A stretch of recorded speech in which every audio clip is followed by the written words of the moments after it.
It wasn't just this hospital or these organizations, even the US government is involved too. Every 5 years, the US Department of Agriculture creates dietary guidelines for Americans. The committee who writes these guidelines has been made up of individuals who have received money from McDonald's, the National Dairy Council, the American Meat Institute, the National Dairy Board, the National Livestock and Meat Board, the American Egg Board, Dannon, candy and sugar companies, Coca-Cola, and Anheuser, just to name a few, which means we are getting our dietary recommendations from the very industries that are killing us. And when the USDA, makes a pyramid or a power plate every 5 years for the American public, they're going to guarantee that on that plate are going to be foods which, when consumed, will result in millions of Americans perishing. The USDA, which is supposed to be protecting us, has two missions. It's supposed to protect us, and it's supposed to protect the producer. And guess what? When those two come head to head, they usually choose the producer. In internal documents uncovered by Dr. Greger, the USDA admitted that eggs cannot legally be called nutritious, low-fat, part of a balanced diet, low-calorie, healthful, healthy, can't say it's good for you, or even safe. Yet they still promote these products to the American people through federal checkoff programs. If you ask somebody if they've heard of the checkoff program, the odds are they haven't, although daily they are seeing the messaging that these programs produce. So checkoff programs are responsible for the messages that we see on TV, on the internet, on bus billboards and magazines that say things like, milk, it does a body good, or milk life, beef, it's what's for dinner, pork, be inspired, the incredible edible egg. The dairy checkoff program gave $12 million to Domino's to just market cheese-heavy products. And this is the USDA, this is the government. If you've seen those ads for the Pizza Hut pizza, the stuffed crust, or a pound of cheese, those are all government advertising schemes for the industry. How can we put more cheese on beef? How can we put more milk in a coffee? Things like that to just drive consumption of these just unbelievably unhealthful products. So McDonald's, for instance, has 6 people staffed full-time, according to records we've found, whose salaries are paid for by this government program, but funded by the producers who are regulated by it. And these 6 people sit there at McDonald's headquarters and just come up with ideas. Triple cheese decker McCheese muffin stuffed bacon cheese slider? With extra cheese? No. Yes. You don't think of it on a day-to-day basis that these are government programs. The Wendy's bacon double cheeseburger, government program. The steak fajita at Dunkin' Donuts, government program. You would just never think that this just pure garbage from a food standpoint is coming from a federally funded program. That's one of the things that makes checkoffs so incredibly creepy, is that it is our government telling us, eat more beef, drink more milk, eat more cheese, eat more pork. One of the very effective ways that the dairy industry promotes its products is to reach children, because kids are impressionable, they're going to be consumers for their entire lives, and you might as well get them while they're young. So dairy spends at least $50 million promoting its products in public schools throughout the country with posters with people with milk mustaches and messages like, milk, it does a body good, or milk life. Targeting young people, right? The tobacco industry had to keep replacing their customers who are dying with new customers. The meat industry knows they have to target young people. That's why we have these foods in schools and marketing messages at a younger and younger age for kids to get hooked on all the wrong kinds of foods. So there's all kinds of parallels. School districts where processed meats are all over the place. Maybe it's going to be bacon on the menu, sausage, hot dogs, or pepperoni pizza. Any of those things are processed meats, and those are pretty much the worst of the worst with a direct link to colon cancer. And yet you have every day in the schools meal items with processed meats. If the Surgeon General puts warning labels on tobacco because of their cancer risk, why aren't the same warning labels on meat? Based on the publicly available data, we know they spend at least $557 million promoting their goods through checkoff programs. We know that they spend at least $138 million lobbying Congress. We expect that they spend a good deal more than that in figures that simply aren't publicly disclosed. The industry's lobbying power is so strong that they can create laws and push through legislation that doesn't benefit Americans in any way, such as ag-gag laws that criminalize whistleblowing or photographing abuses by this industry. Activists in the U.S. can be charged as terrorists for disrupting the profits of any business that uses animals under the Animal Enterprise Terrorism Act. to the even more ridiculous ones like cheeseburger laws. A cheeseburger law is a law that says a plaintiff cannot recover against a manufacturer, distributor, or retailer on the theory that the food made the plaintiff obese or caused an obesity-related disease. Cheeseburger laws are a direct response to a problem that the tobacco industry has had. Big Tobacco has paid $400 billion to state Medicaid programs. Cheeseburger laws proponents say, we don't want to see the same kind of thing happen to the meat and dairy industries. The fact that these laws are based on a model template called the Common Sense Consumption Act is actually ironic, because what they're saying is, you, the consumer, should have the common sense to know that our food is bad for you. I've often typified the meat industry to people who maybe don't understand its power and reach as it's got all the money of big tobacco and big pharma, and it has the personality of the National Rifle Association. So any little thing that comes up, man, they beat it to death.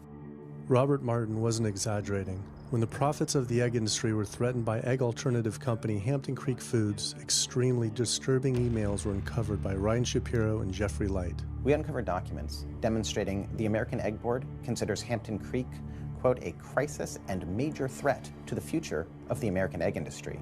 The American Egg Board considers a successful egg replacer company to be such a threat that they joke on their government email addresses about murdering the CEO. In internal government emails with the heads of the egg industry, they suggest having the CEO of Hampton Creek, Josh Tetrick, murdered, including a menacing email from the executive director of the American Egg Board.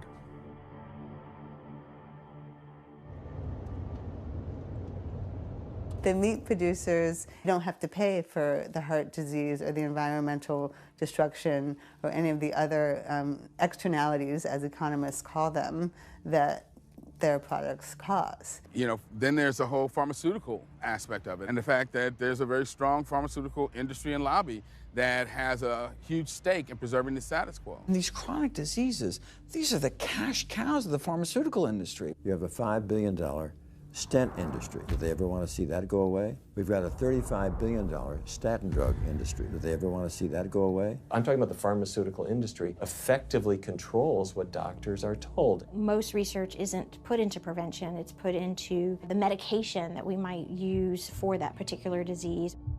I'm on 2 different high blood pressure medicines, 6 asthma type medicines even after 4 years of shots, and then another medicine to help take care of side effects from some of those medicines. I'm on high-level antidepressants, a couple of different pain meds for my back and hips. I'm taking about 16 drugs, not counting the insulin in the morning. I take insulin in the morning, insulin at night, you know, 32 to 34 units of insulin. Lantus, to be exact. Some of these meds are for diabetes. This is for peeing. I have to use this for my prostate, and then I have to use this for the heart, and I have to use this for blood pressure. And it's just on and on and on and on. The doctors are telling me this is what I've got to do for my whole life, and it's frustrating, and it's very stressful, and I don't know how long my liver is going to last taking all this stuff. Under conventional medical treatment, whether it be for autoimmune disease, or even conditions like high blood pressure or diabetes, you're told that you have to take drugs. And not just for a week or a month or a year. You're told you have to take drugs forever. You're guaranteed that if you follow your doctor's advice, you'll be sick forever. You'll never get well. That's the guarantee. Because the strategies are all about manipulating the symptoms, not dealing with the underlying cause. You come in with that diagnosis, you get a bunch of pills that have nothing to do with the disease causation, or you get these procedures that have nothing to do with disease causation. It's a deception to say this pill will help you unclog your arteries, this one will save you from a stroke. No, it doesn't. The people who take the statins, etc., they still get their heart attacks, they still get their strokes. This is not reverse disease. This does not make plaques smaller. This is a fraud of massive proportion. In the U.S., treating chronic disease such as heart disease, cancer, and diabetes is a $1.5 trillion industry. That's the GDP equivalent of the 10th richest country in the world. I went back and dug deeper into the health organization's funding, and there it was again. These organizations were accepting millions of dollars from pharmaceutical companies that are making billions of dollars from the very same diseases these health groups are supposedly trying to end. It seemed like a major conflict of interest, unless ending these diseases isn't really the goal. The pharmaceutical industry spends more money on lobbying than any other single industry. Just like animal agriculture, they are so powerful they write their own laws that have had activists imprisoned to silence them. Government's in bed with anyone that gives them the most money, which is the pharmaceutical industry, which is the animal ag industries. Like, they are pumping the government full of money and resources, and in return the government's giving them what they want: subsidies, imprisoning activists that go against them. And I think it's quite telling that these industries are working so hard and spending so much money to criminalize people for simply taking a picture, for simply recording what's going on inside of these facilities and making it known to the public. They're behind walls. They're underground. They're in these secret facilities that no one knows about. But if they did, they would be shocked and outraged. And I think people would not want to think that their pharmaceuticals, that their food are coming from these places. And that's why I think the ag laws are what they are, is because they are trying to silence people into not speaking out and not showing the truth. I finally realized how deep the collusion truly is between government and these industries, and how dangerous it could be to expose them. These concerns intensified after meeting the USDA whistleblower who revealed mad cow disease in the U.S. meat supply. USDA operates like the military. So when I got on TV and that, right away USDA sent out memos to all the veterinarians and food inspectors. If anybody from the media ever contacts you, do not talk to them. Refer them to Washington, D.C., and we will talk to them. So right away, shut up everybody.